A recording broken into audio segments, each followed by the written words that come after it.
Look at that. The Toyota Prius is now a sexy vehicle, design-oriented in this all-new generation. Of course, more aerodynamic as well. But I mean, so far, when people went for a Prius, they say like, yeah, the good MPG and so on, but they never really focused on, I get it because it looks cool, but now this has changed. So a massive design upgrade here for the new Prius generation. Lengthwise, it's even a little bit shorter now, but not much in change. 4.60 m, 181 inches, but the wheelbase has actually been increased. Wheels, here the top 19-inch wheels you see right here. Then here with these contrasting wheel arches. 17-inch wheels would be in the base version, and here the new rear, a cleaner design, not so much playing around, horizontal light strip. This is the high trim level limited. We'll also take a look at the interior very soon for you. This is the HEV model, so the inbuilt hybrid. There is also a new plug-in available, the Prime, as it is also called so far, so either plug-in or inbuilt hybrid, and they have also been upgraded in their technology. You can see the whole vehicle is flatter than before. It's also a little bit wider, but as I said, just a tiny bit shorter. How will this design play out also for the interior? We'll experience that one soon. Here with Thomas Auto Review for you. Let's go with all the details. Some more attention here to the front. This is very interesting. First of all, super clean design. And then you can see here, this here, I can really put my hand in here. So they have this sculptural three-dimensional effect. Of course, also the air is being channeled through. This vehicle here is equipped with a panoramic roof. You can look through. But there will also be a solar roof available. Let's take a look at the interior. First of all, door closing sound. It's okay, not too good, not too bad, I would say. It's a prototype vehicle, however. Then here, it's not entirely hard, but not super soft, but looks actually quite good. Also the structure here, material-wise, also here at the inside of the doors. And then you get this new cockpit layout, where you maybe know from the new electric vehicle, the BZ4X. So new layout here for the steering wheel, for example. The steering wheel comes in the base trim with the soft text leather red. Only the highest trim with steering wheel heating have the animal skin wrap. The seats, however, are always either fabric in the lowest trim or here the soft text. This is a high-grade leather red. Feels really soft. It's also perforated. And this will always then be in soft text in the higher trim models. So that's definitely a step forward. As for Toyota, let's get in. And the seats here are actually really soft and comfortable. So at the moment it was, see here, it was all the way put high, the seat then indeed here. So very soft surface, very comfortable. So you already feel like you would be in a grown-up sedan indeed. And you'll also find a comfortable seating position. The question is, yeah, this is now the lowest position. And I'm 189 or 6'2", and yeah, it is getting close here design-wise. So if you're super tall, if you like Michael Jordan, like tall, then it would be rather the Camry for you, for example.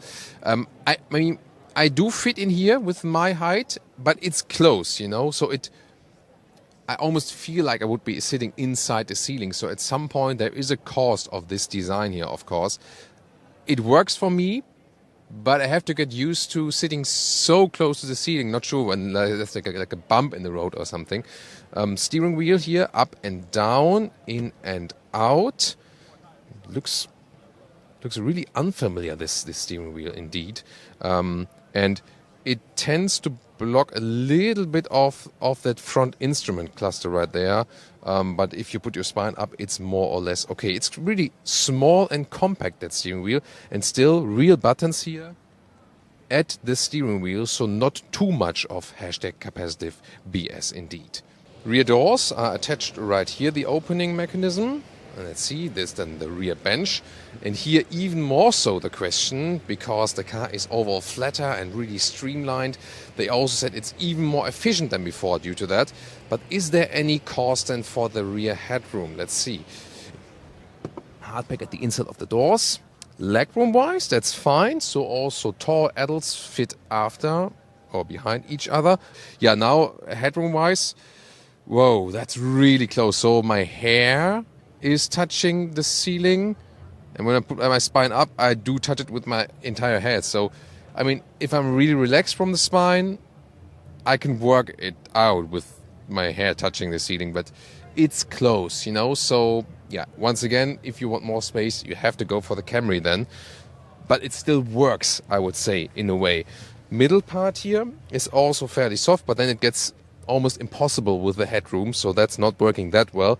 But once again, the seating materials here is really nice and soft.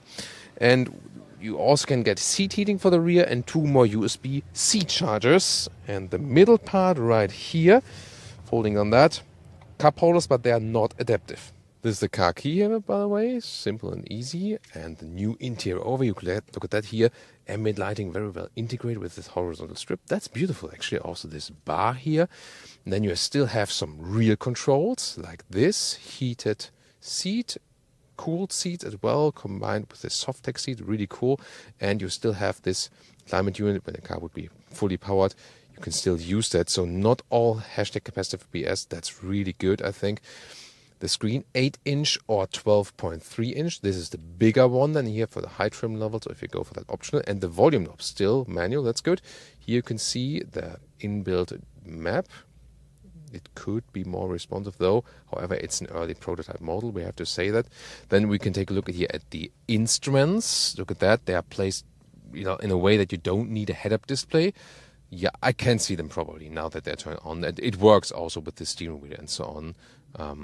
Yeah, so it's a very interesting integration. So indeed, yeah, you don't need a head-up display then for that. So why not? Good idea, actually. In the very front, 2 USB-C chargers, one for connecting, one for charging. And then here, this one, you can either leave it like this or have this hidden compartment. Oh, it also says hashtag hidden compartment, it says down there. Very interesting. So then the cup holders are also adaptive. And here the shifting lever in the middle console, small and integrated. This one will change the driving modes. Also then here the pure EV mode for the HEV, if you want to stress that. Of course, it won't make too much of a difference. And then the middle console right here. Yeah, this can be shaken a little bit left and right. And then even more chargers. Yeah, so this car is full of chargers indeed. Well, the panoramic roof is fixed, but you can have these sunshades here, both for the front and the rear. This will be essential in very hot states in the US, especially, for example. And we can also open the hatch for you. It's electric hatch right there. Very wide opening. This cover here automatically raises up. Yeah, a little bit wobbly, I would say. But you can also remove that thing if you like. Below that here, some more storage. Of course, it's somewhat limited because the battery is like placed below there, you know, behind the seats here in this area. So it's not too high overall. But let me take some measurements for you exclusively. The length here is about 80 centimeters or 31 inches. The width here, so the top area is like a 94 centimeters or 37 inches. It's just a little bit wider than here inside the wheel arches. And well, the height here, you see here to the top cover is not too high, but maybe I would just take it out. If you can live with that some people can actually watch what you have in the trunk. Toyota claims it's the most efficient car yet they have built. 57 mpg rating now for the new inbuilt hybrid, which is a 2-liter 4-cylinder engine. So they actually stepped up the game as for the displacement. And in front-wheel drive or all-wheel drive, both are available for the inbuilt hybrid, around 200 horsepower, a little bit less than 200 horsepower, and it's also quicker than before, now at around 7 seconds in the acceleration figure. That's 2 seconds faster even than the previous front-wheel drive model if you compare previous and the now more modern front-wheel drive model. And there's also the plug-in hybrid available, the Prime, here also in a different color than. From the exterior you cannot really differentiate the vehicles, it's just that here on location this is the PHEV and the other one is the HEV, the inbuilt hybrid then. Now this one here, upgraded battery capacity, 14 kilowatt hours, and that means a higher pure electric range. So far I read something of a 40 miles EPA rating, 60 kilometers. That might be even more depending also on the concise consumption, but it's definitely, as I said, because of the capacity is higher, 50% more EV range than before. Also based on the 2-liter 4-cylinder engine, here then with 220 horsepower, front-wheel drive only, all-wheel drive just for the inbuilt hybrid. And you can see also how the 19-inch wheels look right here. They are also in a little bit different styling, but also 19-inch. And once again, the shiny black crossover cladding, so to speak. Like here, interesting, by the way, a small vortex generator, so they really paid attention to more aerodynamics. We'll see then later on how it is about the pure electric range and also the MPG for the inbuilt hybrid and so on. If you subscribe to our channel, we keep you up with a driving review. Here in the back, let's see if it's opened. There we go. This is in the charging here at the passenger side. Yeah, and also when we see one with the oh, wait a minute, this one is with solar roof. Here, look at that. Now we can see how the difference is. There it is. So this is the solar roof then. And we know when it's standing all year out in really intense sun, that might be helpful.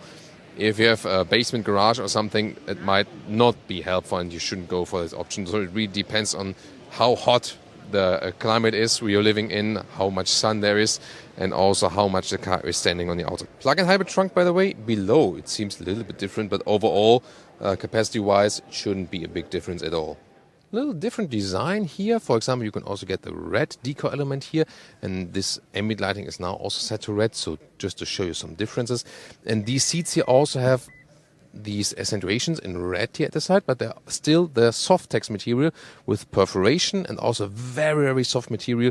So indeed, you can very well feel that would be, oh, it's like high spec elements. No, it's the soft text is the high grade leather red. It really depends on is the grade of leather red high or low. So the so far very low grade leather reds that have been used in the past are actually gone. These are really way to go for now. So, oh, this is another detail I want to show you. This light here on the interior, it looks really fancy. Look at that.